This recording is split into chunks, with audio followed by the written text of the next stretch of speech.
Welcome to another Sunday, another opportunity for us to reflect on some messages of hope and encouragement from the Bible.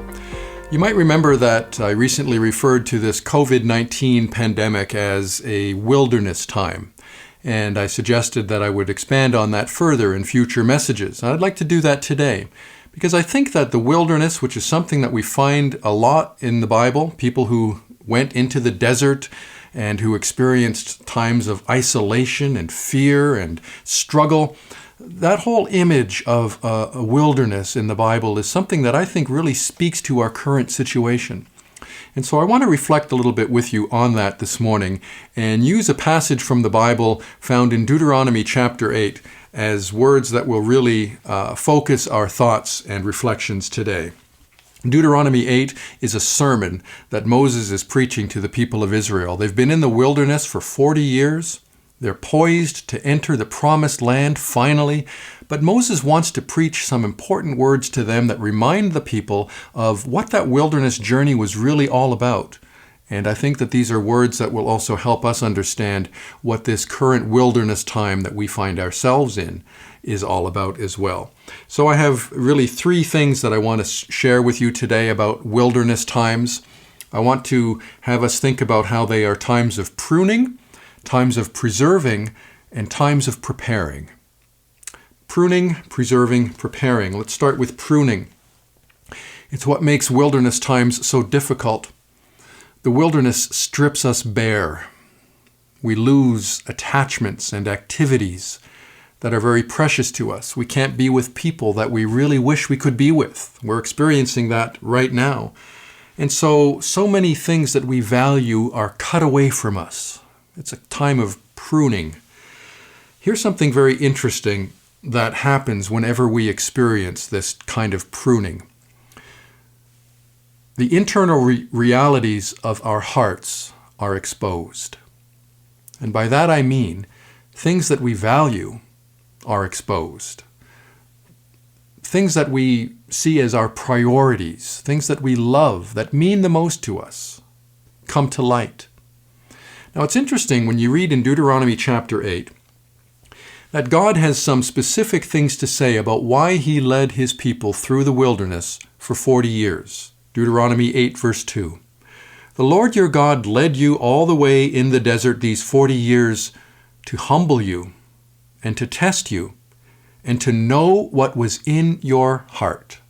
That last phrase is one I find especially significant, to know what was in your heart. That's what a wilderness journey does. It prunes us so much so that the internal realities of the heart are exposed. What we value, what means the most to us in our lives. You know, it's really discouraging during this current pandemic to hear that there are things that are increasing that are not at all good. I'm thinking about spousal abuse, child abuse, addictions, anxieties. It's not as if this pandemic is creating all of these really distressing realities. It's just intensifying them. It's magnifying them so that people who are associated with this kind of thing experience them in an even greater way, on a higher level. The wilderness exposes what's in our hearts. It's what makes pruning so painful. You know, it's very easy to say that all of our problems are based on external realities. The environments that we inhabit, the way that we were raised, the kind of people in our lives. Now, all of these things certainly do affect the level of struggle that we might experience, but there's a lot of internal stuff in our own hearts that certainly has its own level of influence as well. I'm reminded of the many, many people who in the 3rd and 4th centuries fled urban life in places like Egypt and Spain to live in the desert. They retreated into the wilderness, sometimes to live alone, sometimes in small communities, monasteries and the like. Why did they do that? Well, one of the important main reasons why they did that is because they thought they could be more faithful disciples in the desert. Big city life had far too many temptations and entrapments that would compromise a person's faith in Jesus Christ, so they thought. And lo and behold, when many of them went into the wilderness, they found that those temptations, those spiritual battles only intensified there, because they carried all their own stuff with them. You see, it's not just a matter of cutting ourselves away from external realities, although that's of course significant. If we really want to deal with struggle and pain and disappointment in our lives, we need to come to terms with who we are, what's in our own hearts. And wilderness time is a time when that unwittingly happens, when things that are inside naturally come out.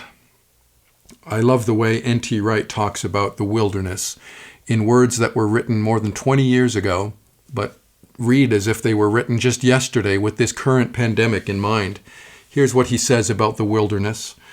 The wilderness is not simply an area through which the pilgrim way unfortunately happens to pass. The wilderness is the place where we learn new things about ourselves and about God. And sometimes the right questions to ask when we find ourselves in the wilderness are not why, or why me, or when will this be over so that I can resume some sense of normalcy? These are the kind of questions many people are asking in this current pandemic. But he says the right question to ask is what? What am I supposed to make of this? What can I do with this? And even more importantly, he says, the question to ask is who? Who do I discover myself to be in this wilderness? And who do I discover God to be? That's the ultimate question. What the wilderness does, he concludes, is expose us to things that are going on inside us as well as outside. The wilderness around us opens our eyes, if we let it, to the wilderness within. That's why pruning is so painful. It exposes who we really are. So let me ask you this question. What is this wilderness time exposing in your heart? It's an important question, and I think it's a crucial question that we need to ask ourselves if we intend to not only get through this wilderness, but emerge as people who are stronger once we have gotten through it. So ask yourself questions like this. Why are some of those old habits that I thought I defeated coming back again now? Why are temptations only intensifying now in this wilderness time, when I don't even have opportunities to engage in them? What is it in my relationships, my marriage, or relationships with others that I'm forced to live with now on a level that I previously did not need to experience? What is it about these relationships that makes them tense? Why do we fight so much? What is it in my heart that is being exposed that contributes to all of that? What are some of the issues in my life that I haven't been dealing with that I really need to start dealing with even now? These are tough questions, but they're important questions. And thankfully, they are not questions that we have to face and answer all alone. It's true the wilderness is a place of pruning, but it is also a place of preserving. It's my second point.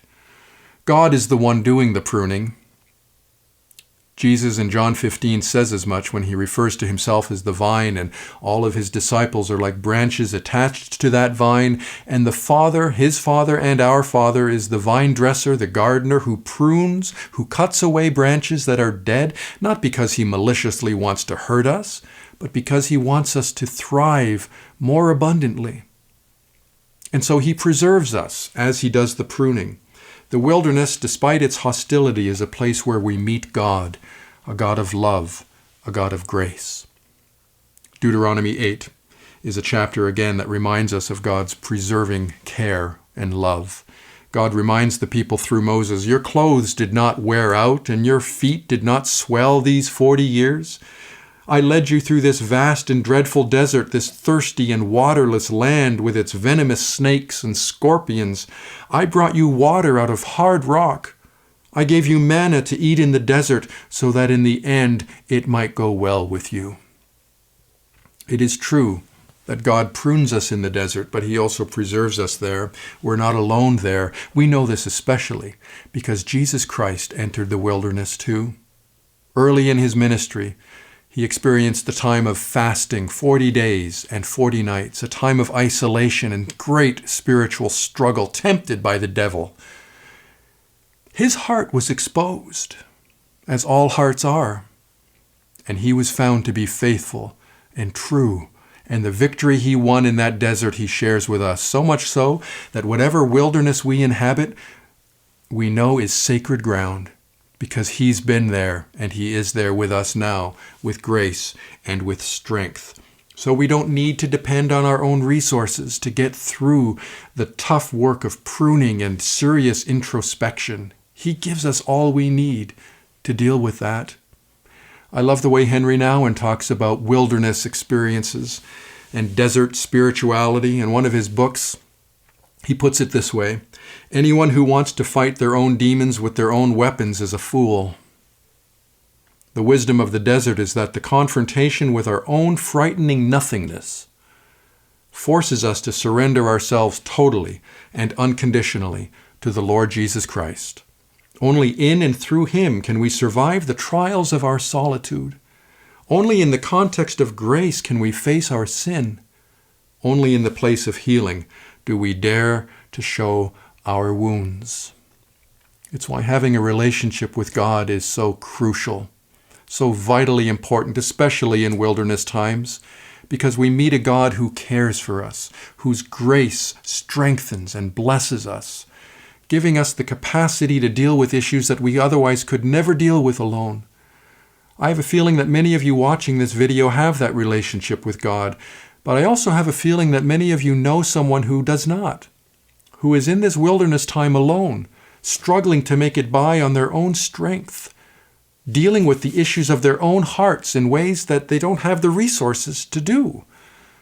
Let them know about the hope and the strength that you have in Jesus Christ, how you meet God here in this wilderness, who not only prunes but preserves. Share this message with them so that they can know that this wilderness time can be a growing time, a life-giving time.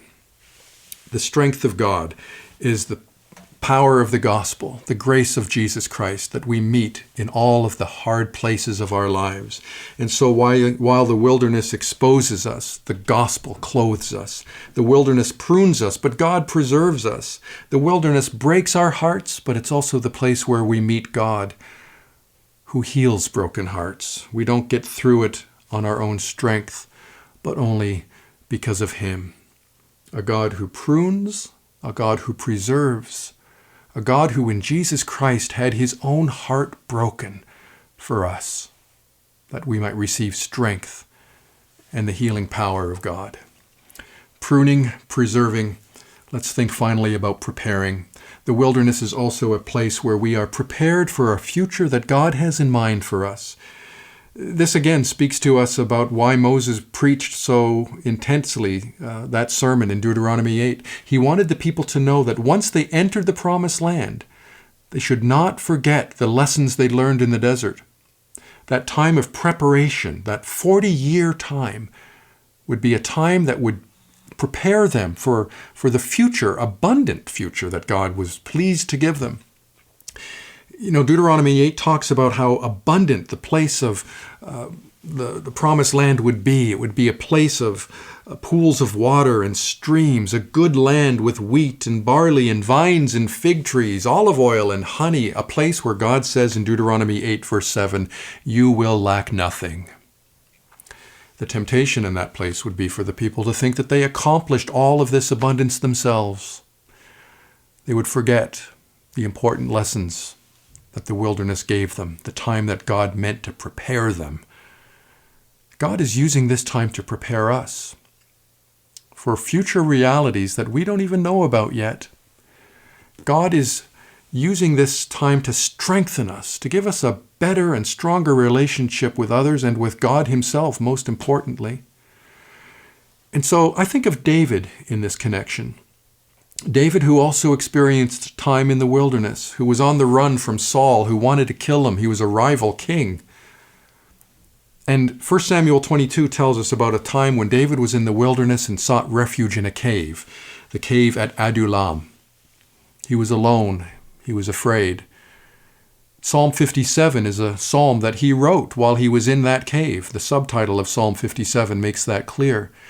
And we can hear in that psalm how David was anguished and terrified. He was lying among ravenous beasts. He's in the midst of lions who are bent on attacking and killing him. A time of isolation and fear. But notice what else he wrote in Psalm 57 in verse 2.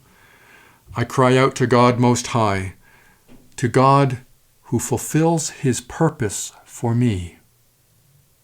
What is David saying there? That even in that cave, in that wilderness, he was experiencing the power and protection of God, who was using even that experience to be a part of his purposes for David, for the future that he was preparing him, even there, to meet with strength, with courage, with renewed faith. Just so, this wilderness time is a time of preparation for us. God doesn't want us to just get through this pandemic. We will, but he wants us to emerge as people who have been prepared by it, who are stronger Christians, more faithful followers of Jesus Christ, which is why in future weeks I want to reflect on how this time of preparation, this kind of boot camp experience in the wilderness, despite all of its demands and how rigorous it may be, is a time when we are spiritually being prepared. And the way that we can do that is to have God work through us in times of scripture reading, prayer, and life-giving community with others. We're going to unpack that more fully in future messages. All of these ways, Bible reading and prayer and community, are ways that God reinforces us, preparing us for the future that he has in mind, even for us. So I hope that you know that God is using this wilderness time for you, pruning you, preserving you, preparing you. Know that at this time, your hearts are being exposed, but also healed and strengthened. Thanks so much for watching this message. I hope it has been of encouragement to you. I look forward to sharing more about this with you in future messages. In the meantime, be well and be blessed.